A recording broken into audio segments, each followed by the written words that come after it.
இன்று காலை காரைக்குடியில் ஒரு வாலிபரை என்ன செய்தார்கள் என்றது உங்களுக்கு தெரியும்.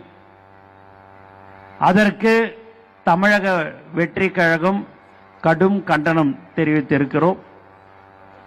எப்போதும் காவல்துறை நம் நண்பன் என்று சொல்லுவோம். ஆனால் ஒரு சில நேரங்களில் இப்படி நடப்பது என்பது இந்த ஆட்சியில் ரொம்ப அதிகமாக நடந்து கொண்டு இருக்கிறது என்பதை இந்த நேரத்தில் நாங்கள் தமிழக வெற்றி கழகம் சார்பாக கடுமையான கண்டனத்தை தெரிவித்துக் கொள்கிறோம்.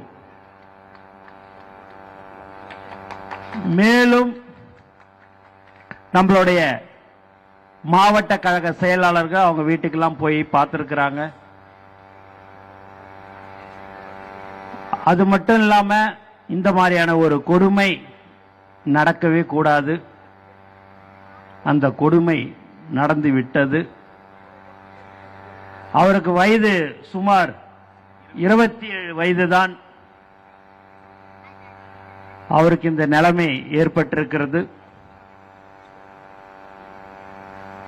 எப்போதுமே நீங்க பார்த்தீர்கள் என்று சொன்னால்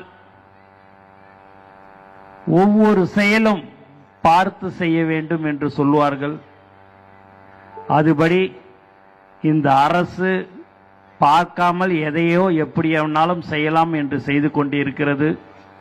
அதற்கு உண்டான பதில் அடுத்த வருடம் 2026 தலைவர் அவர்கள் முதலமைச்சராக அமருவார் என்பதை இங்கே திட்டவட்டமாக தெரிவித்துக் கொள்கிறோம். மேலும்